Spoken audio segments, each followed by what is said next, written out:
Hello, welcome. Gail is here. I'm so excited that Gail is here.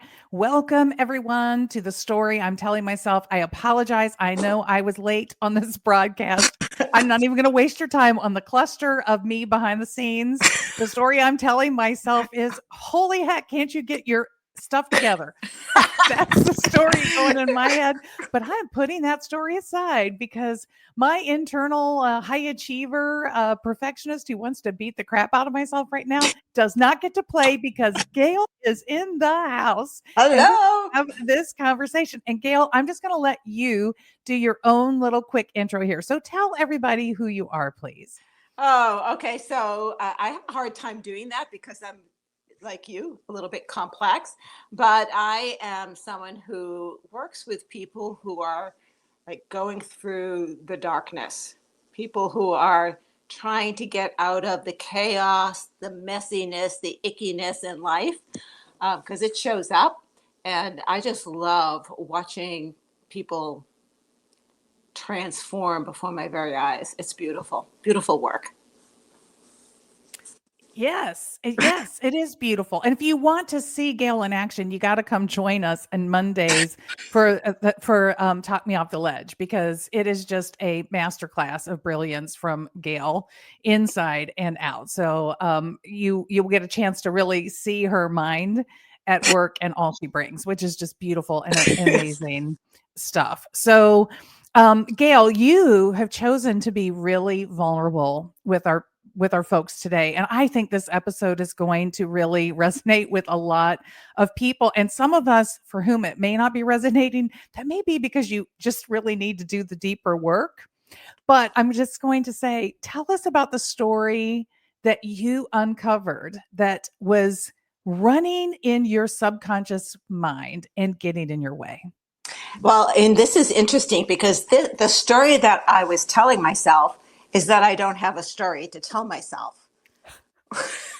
Right, right, and Okay, look, I just had to interrupt us because we are live for a reason. If you are listening, first of all, please introduce yourself. Say hello in the comments so that we can pop you in here. And two, okay, how many of you have told yourself that these very words that Gail just said? Like, what are you talking about? I don't have a story. I right. don't tell myself a story. Oh my goodness, oh my goodness. Yeah, I used to do timeline work. I still do. And when I got to guilt, I'm like, I can't even find guilt. That's how much it was buried, right? Right. And in this case, it was abandonment. And I can remember early on, like 22, 23, maybe my husband saying, I'm not here to fix your abandonment issues. And my response was, I have no idea what you're talking about. What abandonment issues, right? so, and so I buried that really, really deep. Hey there, hi Ruth. And so it took me a few years to start to realize that I had huge abandonment issues, guys. And I'll just give you a quick little examples. My mom passed away when I was 3. I had a recurring dream until I was about 12 of me going to the train station with her, me getting on the train, and she's still on the platform, and the train takes off. Oh my Lord. Right? Golly. Yeah. But Talk about I interpreting dreams. Like have, wow. that's not Wow. hard. That's not hard. And so I abandoned her in that dream, right? I got on without her, right? So I took the blame, and that's a whole other thing. And then my father was not a very enlightened person. Let's just put it that way. His pickup line would be on the phone with the woman and talking about how he's burdened with this child, raising her by himself because his wife passed away. So here my mom passed away, and I'm a burden, and I'm having these dreams, and so on and so on. And there's so many stories. And at 13, I put up a wall, and I wasn't feeling the pain anymore. But I found family. I hung around with a gang. Oh, There you go. There Okay, you so go. So the family you choose, right? People talk about this all the time, that you're not always trapped with your family of origin. You also have your family of choice, but we're taking a darker turn here because and I have somebody in my that very close to me that was on a similar trajectory, that the family of choice, the people most willing to accept you, see all of these flaws that you can't even see, and they embrace you anyway. right. Allow you to feel everything, all that nurturing that you've been missing. But unfortunately, it comes with a lot of other strings attached. Continue your story. Right. Well, so that happened, and then I got married, and I was more in love with his family than with him. So of course that marriage didn't work. And then I got married again to a guy who had a huge Italian family, but I didn't fit in, so that didn't work. And so these recurring themes. And at work, I was a type A personality. I was a high achiever. I went up the ladder wherever I worked, bam, bam, bam, bam, bam, really fast. Why? Because I got the love when I achieved. I got the love, got the recognition I didn't even know I was so hungry for. Right? Okay, and we just got to pause again because I want that to sink in. So I'm going to ask you to repeat that again, because I talk mainly to people who are professional workers about the struggles, right, of navigating work life, and this is a struggle you may not have consciousness about, but here is your moment, friends. And so say it again, Gail. Say it again for everyone. I was a high achiever, type A personality. No matter where I worked, I climbed the ladder very quickly. And I was successful, air quotes, but I did it because I got the glow, the love, the recognition I was hungry for and didn't even know it. There you go. Yeah. I shared, mine is in some ways about abandonment, but also for me, the way I tend to think of this story is rejection, and rejection and abandonment. They are kissing cousins right there, Yep. right? And but in doing my own work, I realized for me, it went back to my first best friend in grade school. And we used to, every recess we were out playing together. We hung out together all the time. And then one year, a new person showed up, Oops. and that person became the person that she wanted to spend all of her time with at recess. And I felt abandoned and rejected. And I can see where I carried that early experience, where I carried that forward and created this narrative of, I'm going to be so amazing, people can't reject me. And I Right. definitely carried that into my business life and how I chose to show up. And I still have to work on that. I mean, I don't think we ever 100% recover. It is always a work in progress. So friends, know that if you are a work in progress on this, you are in really good company, because Gail is amazing. And I'm pretty good too. So you're in Yes. really good company with us. And so you also know that I have tripped down this spiritual path. It's certainly not something I woke up one day and said, I'm going to do this. It found me. And one of the phrases I have learned to embrace is, I create my reality, right? So that means everything that I have experienced, I have created. So it's been created by me, for me. Mm. Say that again. Been created by me, By for me, me. for me. And Now, so and look, if you're listening to this and you're like, poppycock, I'm going to I give you love some English examples. phrases. I just love English. Gary, that's why I love Gary when he's I know. on the ledge with us. Oh, Poppycock. pish Like, posh, pish there is posh. just no way that that is true. I don't get to create in my life. This is an opportunity. We come to the story I'm telling myself to question. to question those beliefs and assumptions. And so I invite you, listener, just go with Gail for a moment here. Just go with her in this story, this positive story that she's telling herself about her power in her own life. Right. And so the whole abandonment thing, when I finally woke up to it, I'll tell you, the day that happened, I thought I was dying from a heart attack. Again, I had found what I thought was family, right? And it was, I created this horrible nightmare by stepping blindly into what I was looking for. I was crushed. I was devastated. I was disillusioned. And I was on the couch ready to call 911. And I stopped and I said, I don't think this is a heart attack. It's a broken heart. I need to figure this out because I have a repeating pattern here. I recognize that I had this pattern that kept repeating, and the universe is going to keep slapping this on me until I wake up. So, what is the story I am not facing? Right? And then the train story came into mind. And all of these backstories started to rise up. And I'll tell you, Rita, one of the stories. So here's a trick, guys. This is very woo, but it works. Your body and your mind holds all of the information ever in your life, even ever since conception. And so I had like one brick left. So now I'm taking the bricks away, right? And I have one thing left, and I can't figure out what is in my way. So that night I went to sleep and I said, subconscious mind, you're not going to dream today. You have a job to do.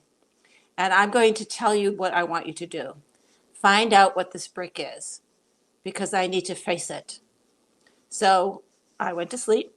The next morning I woke up with a flash. Some people have dreams at whatever, but it works all of the time. And about a week or two later, I visited my sister. Now, my sisters are way older than me. My nieces and nephews are my age. And I'm sitting there having coffee with her, and I went, so Mom tried to abort me, and she failed, huh? And she looked at me, and she said, how do you know that? I said, my body knows. That was the first experience of abandonment. So, I did some woo things. I brought her down. I forgave her. And that was the key. I went through every scenario and forgave myself for holding on.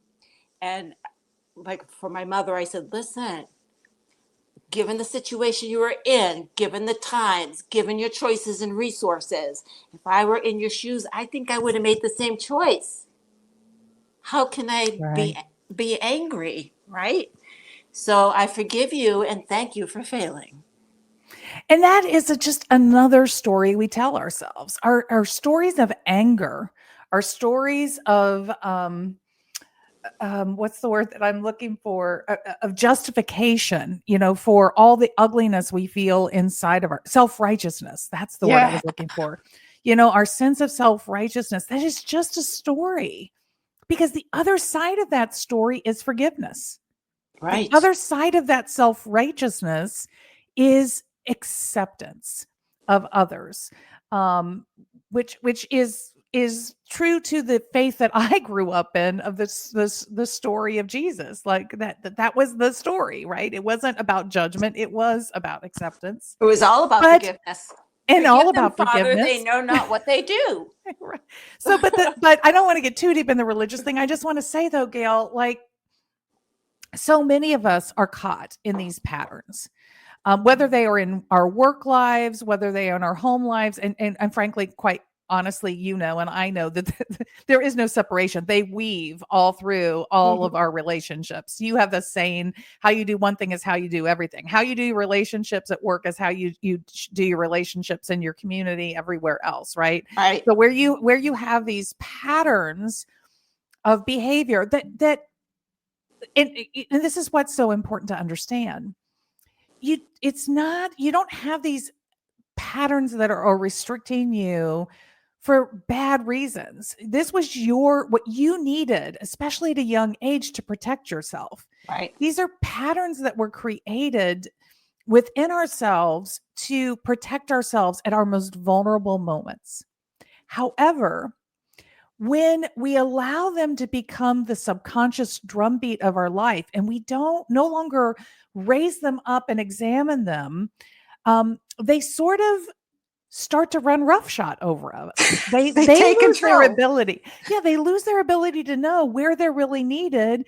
And it's like that saying about if you have a hammer, everything is a nail. That's sort of what happens subconsciously is this protection self, right? Our internal narrative of protection is just trying to treat everything like a nail, and everything isn't a nail. And that is why it's important that we are able to recognize that subconscious pattern and do some critical thinking about it. And I just am interested for you to give a little more color to what it is about where you were in your journey that you think allowed you in this moment of despair on your sofa in the midst of what most people would call a panic attack, feels just like a heart attack. This deep panic attack feels like a heart attack. How do what things enabled you to step away from that huge emotional moment, that tide that was carrying you, and reconnect to your higher order thinking? Well, fortunately for me, at that point in time, I had already gone through master's training NLP, quantum linguistics, um, life coaching certification. I mean, I had a bucket load of training behind me, and I just applied that. So I recognized that I had a choice. I had a choice of going to the hospital or figuring my stuff out, right? And I chose not to go to the hospital because I didn't want to become dependent on drugs and external means of managing what was going on internally, right? Whether they would give me depression pills or whatever, I knew that I had to solve my own problems myself. And what is beautiful about this, Rita, is, that and a few other, major shifts in my life happened so that I have perspective and compassion for those I work with. So I no Mm. longer work on anything that is outside my personal experience. Right. And I've gone through some dark stuff, right? That was dark stuff and other dark stuff. So, if I have a client that I'm not able to be experiential with them, I will find them another coach. Because for me to just use my knowledge working with someone is rhetoric. I don't know because I've not experienced, right? And so, Right. yes, yes. And I don't know you either. I just know I've had a similar experience.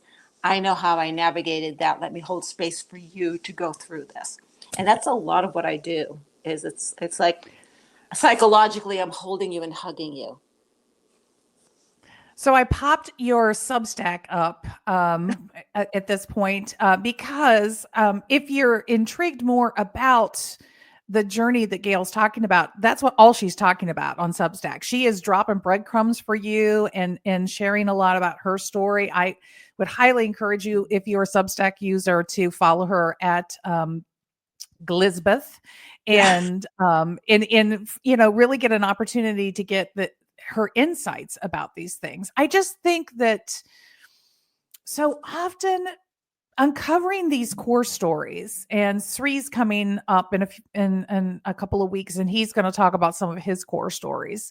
But Mm-hmm. we've all heard about therapy, and look, I'm if you need medication to help you get to this space, if you Sometimes. need, I mean, you were getting different kinds of professional help. I mean, there are all kinds of ways to navigate this. There's a joke. I'm a psychologist by training, and there's this joke that everyone who becomes a psychologist is just trying to work out their own crap. And there is There is a lot of truth to that. We also want to do a lot of good in the world as well. But what I want you to understand, and if you're still with us and you're listening, please pop into the comments and say hi. It's awfully quiet in the comments today, and I'm missing Yeah. all the energy of our listeners. But what is important for us to understand from my perspective is that the human journey is complex, and because of the biology of how we are, of how we work as human beings, the way our mind works, the laziness of our mind, to it wants to create these stories. It wants to perpetuate these stories. It gathers data to reinforce these stories. So, again, this is why critical thinking is so important. And so, the more willing you are to do what Gail is talking about, to ask yourself, what's the story? And is Yeah. that the only story here? And what else could be true here? All of these things are going to help you start your own journey of finding your way. Hey, Melissa, thanks for being here. Melissa is an author. She is going to be on soon, and she's getting ready to produce a guide that sort of gives some guidance around this as well. A new workbook that's a follow up to her first book. So Gail, in the interest of time, and I know I made us start late, so you had this moment of awakening where you realized, I'm interested to know, what were some of the other stories, the other doubts, the other things that were showing up in your head that you had to navigate before you really got to this place of full clarity? So, awakening is a process. And the first process is you hit the bottom, right? And so I was accepting blame and responsibility that wasn't mine. I was being beaten up and accepting it, thinking I am unworthy, I am not good enough, I am horrible at this, horrible at that. It was it was like I was beating myself up, right, in this particular relationship. And I had a roommate who finally, at one point, I did not accept responsibility for something. I said, "This is not my purview. This is not why I'm here. This, you want some, I can refer you to someone who knows this stuff, but I'm not even touching it with a 10-foot pole." And I hung up, and my roommate said, "Well, it's about time you stop taking the shit that's not yours." Right? Right? And so I think that was my nugget of curiosity as to what's going on here, right? But I also refused to leave until I had gotten to the place of seeing this person that I was working for and that I had this situation with, seeing her with love, regardless of what was Mm. going on, right? And I got there, just like with my mother, I got there to understanding her lack, her perception, her stories, and this is all she has to work with.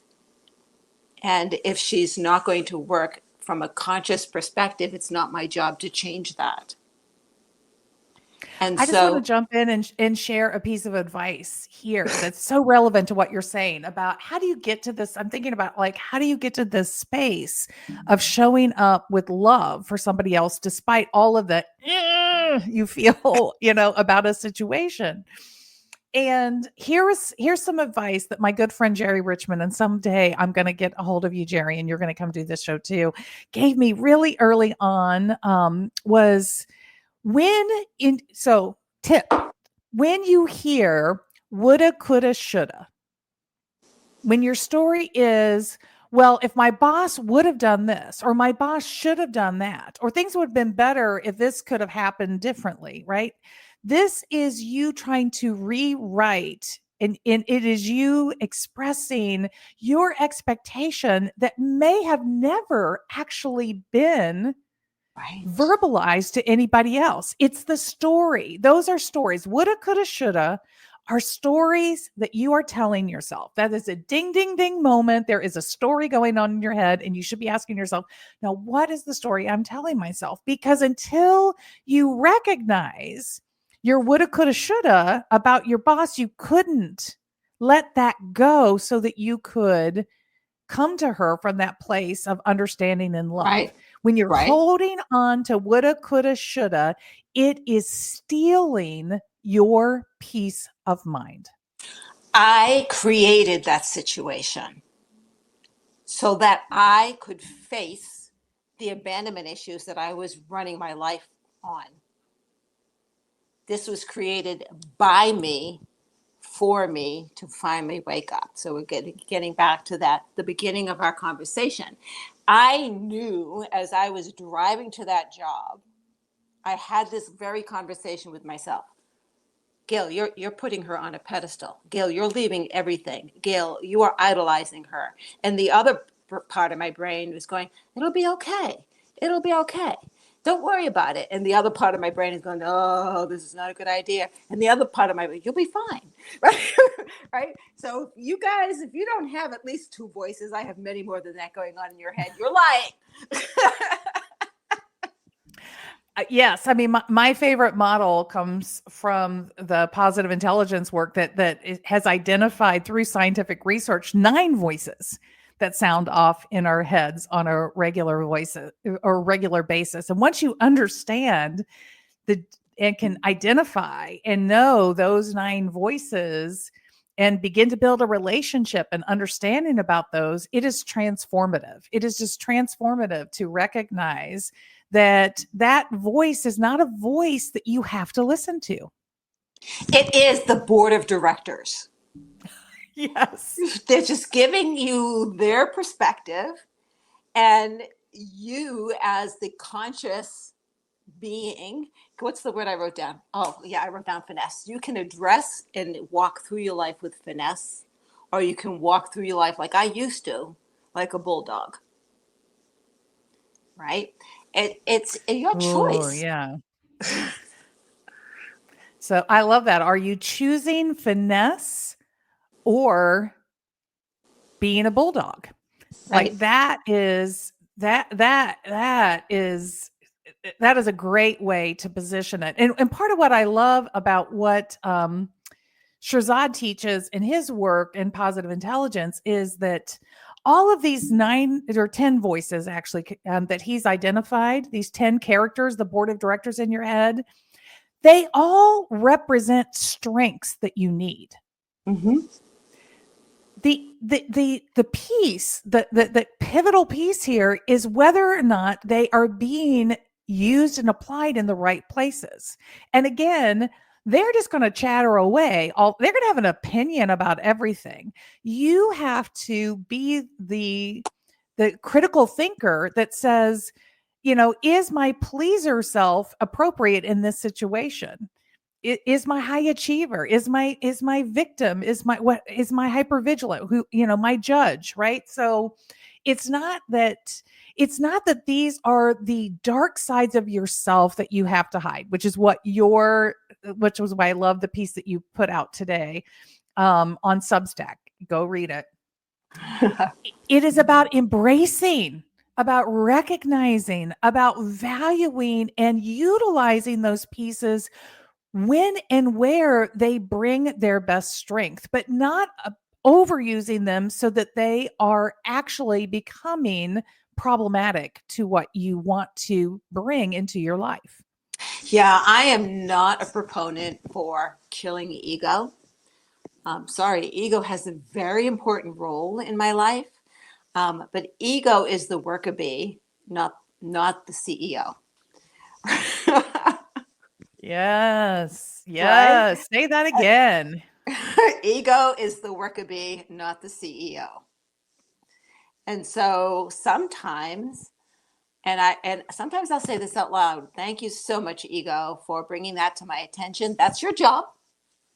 But I will decide what to do with it because there is no fear, there is no danger here that I can see.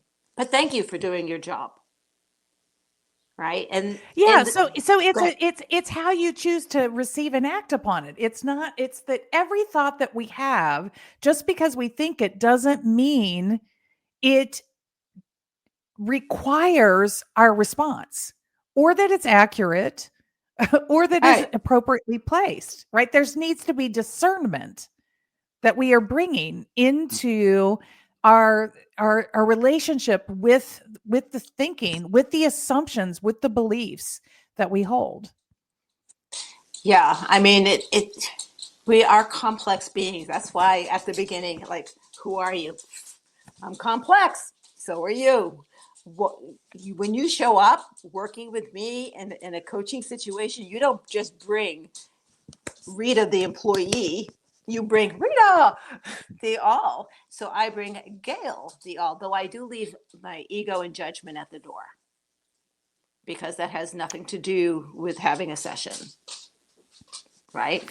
So, so if you were going to kind of summarize, so sorry to put you on the spot, but if you were going to Oh, summarize and restate based on this journey that you've been on and this new awakening and relationship that you are developing with yourself and that board of directors, what is the positive, effective, transformative story that you now tell yourself about your relationship with those things? well, they're all welcome to the table. And that's one of the things I wrote today is, you're welcome to the table to sit down and talk. And I will physically sometimes take like ego, child, crone, take you out. Like I will physically sit down. Let's have a conversation. And if I do that, I also go, okay, we're done. Come back, please. I don't leave me hanging around the house all over the place and fragmented. And it's a way, and I also, this came up in last week's, I also give it different names. Like my ego's name is George because I need to be sure that when I talk to ego, I don't identify with ego. And the only way I feel comfortable in doing that is seeing ego as a man and giving ego a man's name. And that way we can have a conversation as two separates and then come together. And that's the other thing. We aren't separate. Like all of these voices and all of these archetypes that we are still us. It's still the one us, right? And so bringing those pieces together.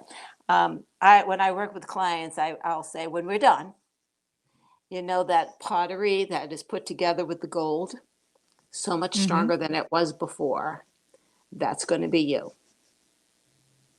right? Yeah, and But for those of you that are internal family systems therapy teaches a very similar kind of way of recognizing things. So for those of you that have been on maybe a traditional therapeutic path, you might if you're in a place where you're wanting to do work and you're going the therapy route, internal family systems kind of gets to the same idea. And I think what is so important and valuable and why this isn't toxic practice is it is about embracing and making a space, but it is about, again, of maintaining relationship. with yourself of love. And what's interesting is I have worked with therapists and their clients concurrently because I have a different approach and we don't know what works for you, like, right? So let's try this tool, let's try that tool, let's try this tool. Oh, that one works. Okay. And I will tell you that it is a very powerful thing to work with a transformation coach along with your therapist. I would never suggest anyone drop their therapist until they're ready, right? But I'll give you a quick example of one. There's a lot of stuff that we did, but at one point I said, so let's talk about anger. And she says, I've never felt anger. So being the queen of suppressing, I know all about suppressing, right? And I said, well, we need to bring that up. I showed up with a bunch of dishes from the dollar store and told her I wanted her to smash them against her cement wall in the backyard. She says, oh, I can't do that. And by the way, swear F you while you do it. So I said, well, I'm going to just leave these right here. You let me know when you're done. I get a call from her less than a week later, and she said, oh, that felt so good. And now I am so angry at you because I have this mess I have to clean up, right? Right? But then I felt now the energy is moving, right? It's not stuck. Now we can get to work because she's allowed herself to feel. Yes, and that is the whole thing about we are teaching. What this whole podcast is about is giving ourselves permission to create a different relationship with our internal narrator. Right. And I just having you early in, these are such good lessons, Gail, so amazing. I just dropped your website, so you can participate in Gail's writing and understanding. You can also learn about her on her website, but we are at that place where we're going to need to be closing this down, Gail. Like, you and I, we could talk about these things forever. But I need you to tell everyone how you want them to get in touch with you. What's the best way for them to stay connected with you and what you're doing? So definitely subscribe. It's for free on Substack. You'll hear a lot about because I'm putting the raw me out there. And get in touch with me on LinkedIn and tell me that you heard about me from here. I do not accept friendships from strangers. But if you saw me here and you want to get to know me, then I will accept your request to connect. Well, and Gail, can I just say, because LinkedIn is monetizing now connections, because you have to have a premium membership or you're limited to only 5 personalized requests a month. Is that if they comment in the comments of the show that they want to connect with you and then send it, would that be acceptable to you? Absolutely. Yeah. Okay. Because we just have to, we love you, LinkedIn, for many things, but this is an anomaly we don't understand about a platform that was built on connection, other than we understand you've got to pay for all the great things that you give us. I've also dropped in here your Amazon store link. Gail is a multiple book author. And you are going, and you're experiencing her vulnerability, which is how all of her books are written. So this takes you right to her page in Amazon. Of course, you don't have to buy her book from Amazon. You can get it from a lot of different places, probably even from Gail's website. But this shows you the whole list of books that she has published out there. And I have a feeling that is not exhausted yet, that there are more books to come from you, Gail. Well, it's really funny because last year I said, the year before I said, well, I'm done writing books. And then 2 more books came. I get it. I totally get it. I totally get it. Well, Gail, it has been a joy to be in this conversation with you. Everyone that joined us, thank you for being here. Please, if you would help us out, make sure that if you love this episode, share it with somebody. Come comment if you're watching the replay. Make sure that you're subscribing or following. So follow me on LinkedIn. If you ring the bell next to my name, you'll get all my event notifications.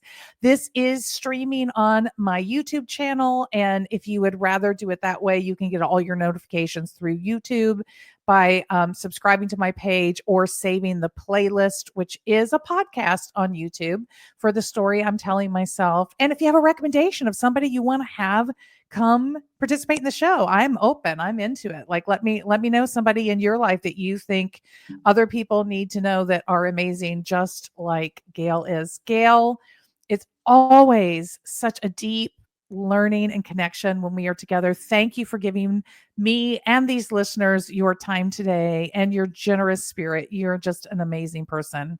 And I love knowing that you are in my life. And Rita, I am so thrilled. I mean, just by accident, we connected and then had coffee, and that was it. We were locked in for life. So the family that I choose, definitely, Rita, family that I choose. Thank you, everybody. And speaking of family, Thank you to my daughter Sarah for my mug. This is my Christmas gift, my best mom ever. And I know, but made by a Louisville Pottery Studio. But it warms my heart. And this tea is we had this beautiful 75 degrees yesterday, and now it's 47 degrees and cold. So it just felt like a hot peppermint tea day. All right, friends. We are back tomorrow. Oh, Florian, thank you for this feedback. It makes me feel so good when we get this Florian. tomorrow. Sandra Adeye Bello is with me from Nigeria. Yeah, from Nigeria to talk about entrepreneurship and the story that often we tell ourselves as entrepreneurs. You're going to really relate to this because it's not only entrepreneurs. By the way, everything she's going to talk about is going to apply to any of you that have ever wanted to ask for a promotion or a pay raise. You're going to find Sandra's content to be beneficial to you. So come back and join us tomorrow. And then every week, there's going to be 2 or 3 episodes coming. So just keep following along, keep coming to join us. I'm so thankful to have you with us. Thank you. And thank you, Gail. And have a wonderful day, everyone. Bye. Bye-bye.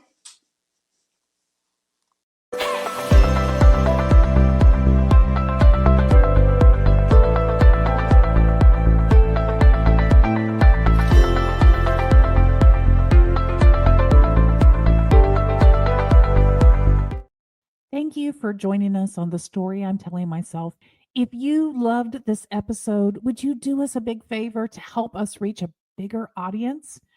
Simply subscribe to The Story I'm Telling Myself podcast and rate this episode and share it with a friend. Thank you for listening.